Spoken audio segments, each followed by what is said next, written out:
minute. Who are you? Hello, my name is Joe and welcome to my channel. You know guys, I've been on a real FNAF kick the last couple of months. And with Security Breach coming out next month, I thought, hey, let's talk about some FNAF stuff. So now, I welcome you to Decoding FNAF, a series where a guy who has kinda kept up with the lore of the series attempts to answer any lingering questions and explain things in a way that people new to the series will be able to understand.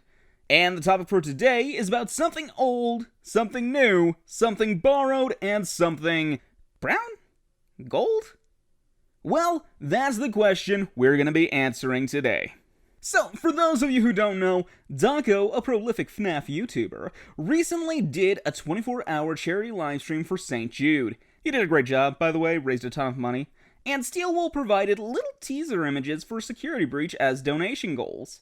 And there are three that are really getting people to ask the question, is this Fredbear? Or Freddy? Or Golden Freddy? And I think the answer to these questions is yes. And I'm going to explain this by taking you through a timeline of what I think these images tell us about the early development of Fazbear Entertainment. I will just say as a forewarning though, some of this stuff could be wrong. Yeah, it probably is. But you know, let's have fun with it. The seemingly earliest image we see is an advertisement for the wonderful Fredbear Singing Show! And just the general aesthetic of this, I think shows a couple of interesting points. One, the Fredbear brand seems to be a lot older than most people assumed.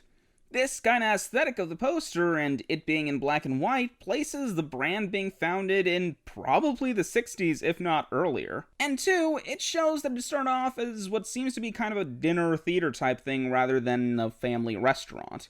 There's also an interesting aspect here regarding our dear bear's name, but we'll get to that in a minute. Regardless, this was most likely in the era where it was just a suit or some kind of puppet, no animatronics at the time. Either way, popularity likely waned at this establishment, and the brand was sold to or otherwise acquired by William Afton, and he decided to take it in a different direction and market it as a family-oriented restaurant. This is the birth of Fredbear's Family Diner. He gets two new suits featuring good old Fredbear and his new partner in the restauranting business, Bonnie. The diner was likely moderately successful through the 70s, but only really exploded in popularity once one Henry Emily came into the picture. Henry introduces the first animatronics to the restaurant, and the people love it. Side note, but I like to think this probably happened around 1977, since that's when Chuck E. Cheese was first founded. With this success came the opportunity to expand, new locations, merchandise, and even a TV show. Yes, by 1983, we see that Fredbear's has gotten popular enough to have its own TV show, called Fredbear and Friends. With this show, they had to expand the cast of the Fredbearverse. They added a new villain for Fredbear to fight and a single girl character. You know, all the fundamentals of creating a sporting cast in the early 80s. But most importantly, they also probably wanted to add kind of a Fredbear clone. A little mini Fredbear to be his sidekick. The Boo-Boo to his Yogi, the Scrappy to his Scooby. And that sidekick's name? Fazbear. Just Fazbear. And this brings us to the answer to the question that started this all off. Is it Fredbear in these posters, or is it Freddy? Yes, it's both. Because Fredbear was originally the one and only Freddy.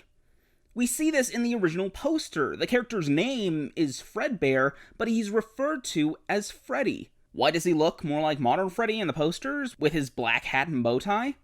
Because that's the earliest we've seen of him. When the Fredbear show was being made, they decided to change things up to distinguish the characters. Fazbear was given the classic black bow tie and hat and made a dark brown. Fredbear was turned slightly lighter gold and got Bonnie's old purple accents, while Bonnie himself was turned blue to not be too close to Fredbear's colors. That would also explain why we barely see any golden Bonnie merch. It's not as popular because it's a restaurant-specific idea, whereas you see plenty of the blue Bonnie that was in the show. So why did this change? What happened to make Fazbear Freddy? Well,